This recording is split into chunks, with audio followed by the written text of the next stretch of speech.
इथं आपण कामगार उपायुक्त इथे आज बरेच कामगार इथं घेऊन आलेले आहेत. त्याबद्दल साहेबांची आज काय बोलणी झालेली आहे आणि ते दर्शकांना सांगा.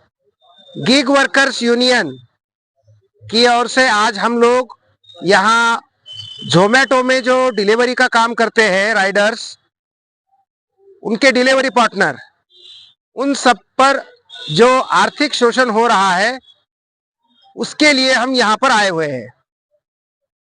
जोमेटो में जो काम करने वाले राइडर्स हैं उनको 5 रुपए रेट दिया जा रहा है। शुरुआत में ये 10 रुपए दिया जाता था। सभी राइडर्स की मांग है कि उसको 15 रुपए दिया जाए।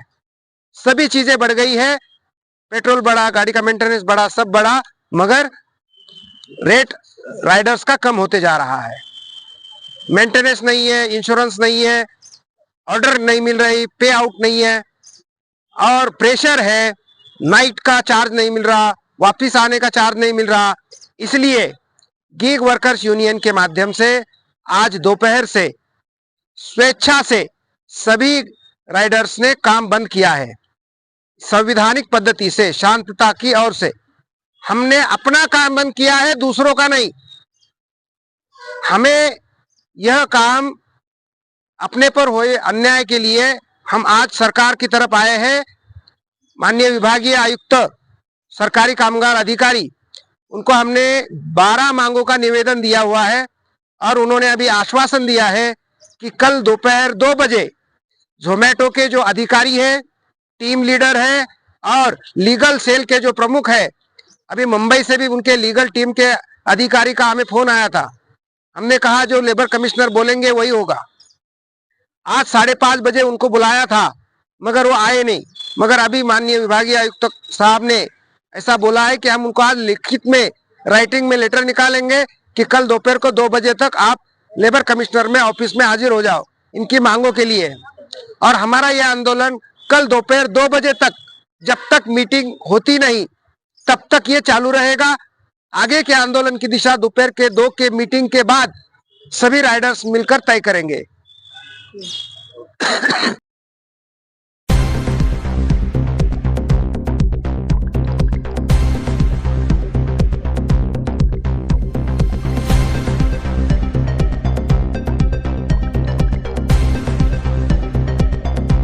दिवसात, 2 दिवसात, 1 दिवसात, 24 तासात असं आपण नाही.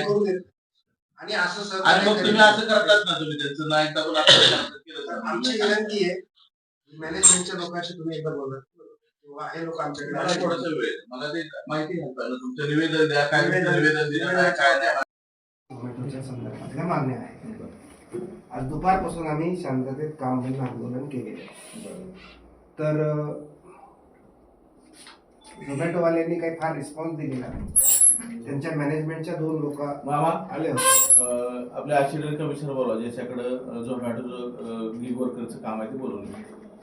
पडियाल साहेबांशी आम्ही बोललो होतो 3 वाजता. ते म्हणाले मला 3:30 वाजतापासून VC आहे, मग 5:30 वाजता आपण भेटू. आता मी इथे आल्यावर त्यांना फोन केला, कलेक्टर ऑफिस, मी कलेक्टर ऑफिस. तर कंपनीच्या 2 लोकांचे मला फोन आलेले. तर आम्ही त्यांना म्हणलो होतो की 5:30 वाजता मीटिंग ठेवली आहे कमिशनर साहेबांच्या ऑफिसला, तुम्ही या. 4 किलोमीटर 5 किलोमीटर पिकअपला बोलवतात आणि 20 रुपयाची ऑर्डर आहे. म्हणजे 20 रुपये ड्रॉप आहे आणि पिकअपचे पैसे मिळत नाही. ते पिकअपचे पैसे मिळावे यासाठी पण आहे. त्याच्यानंतर पे आउट इतर शहरामध्ये जे आहे, म्हणजे मुंबई पुण्याला, तिथं एका ऑर्डरला कमीत कमी 60 रुपये राहतात.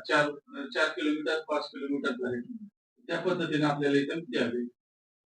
नाईट पे आउट जे आहे, नाईटला जे आहे, मुलं 2-2 वाजेपर्यंत काम करतात रात्री, त्याच्यामुळे त्यांना नाईटला थोडस पे आउट वाढवून द्यावं.